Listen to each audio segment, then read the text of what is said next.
today I wanted to go over the process of remotoring a brass steam locomotive. So first I wanted to go over the reasons you might want to remotor a brass steam locomotive. The first reason is that the motors are just inefficient or not working properly, and they make a lot of noise. The second reason is if you want to install a DCC decoder, the current draw on an open frame motor may very well exceed the decoder's maximum capability, and that could cause your decoder to explode or just not function properly anymore. So for that reason, you may want to install a modern CAN motor, and so I wanted to go over that process and for like a relatively good price as well. One important thing to note before installing a CAN motor though is that the RPM of CAN motors are generally lower than open frame motors, and so your engine was probably geared for an open frame motor, so the maximum speed is going to be a little slower.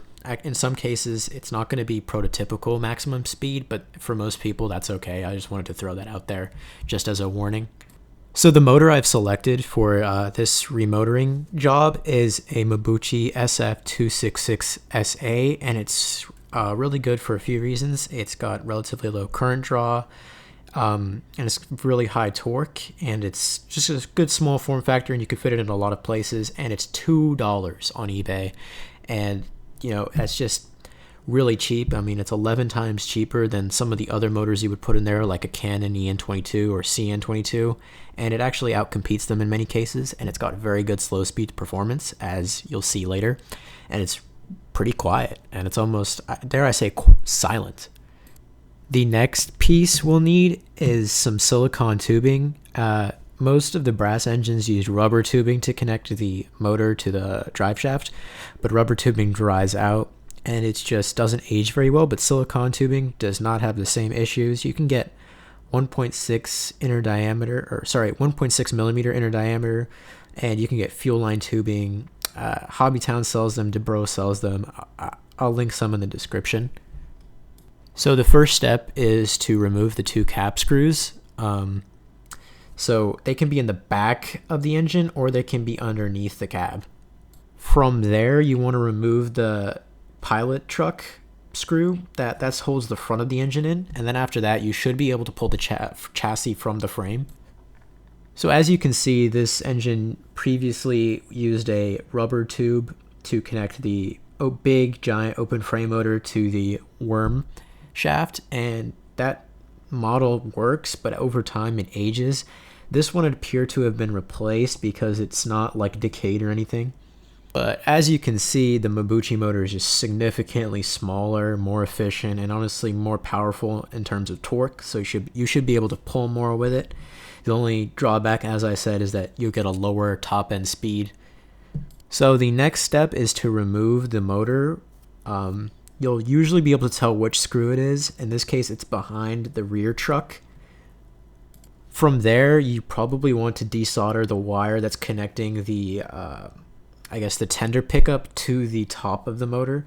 And then after that, you want to cut a piece of silicone tubing in this instance, and fit that onto the open worm, and then take that and then push the motor onto that after you've gotten it onto the worm shaft, because the worm shaft is going to be significantly thicker than your motor shaft, so you want to get it on the worm shaft first, because that just makes it easier in the long run.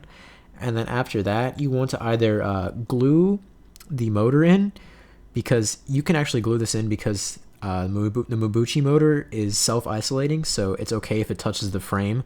Other motors might not be self-insulating, so you might have to get like mounting tape and then put the motor onto the mounting tape to fasten it to the frame. And this did not work very well, this first installation, because the motor was just too far away and the torque was getting applied into the tubing, and it would just kink and make a lot of noise and not run very efficiently.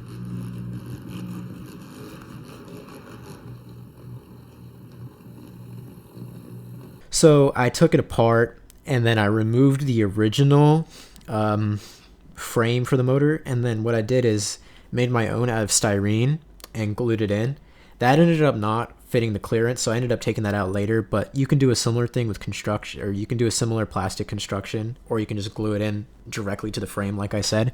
But the next important thing you want to do is get a piece of styrene, cut it, and then glue it to your gearbox or your open worm shaft.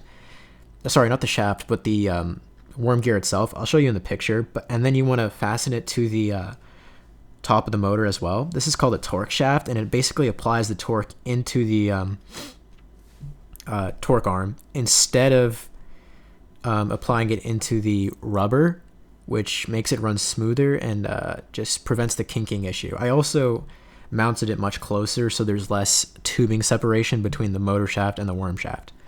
So this made for a really quiet and really just efficient installation, and it works really well, as you'll see.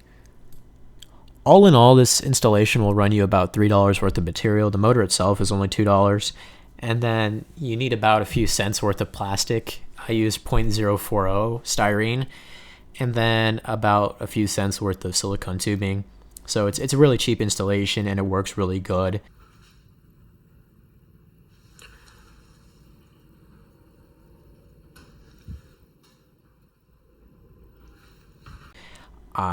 You would have trouble beating this with a $20 motor and $20 drive shafts, so this is just much better in my opinion.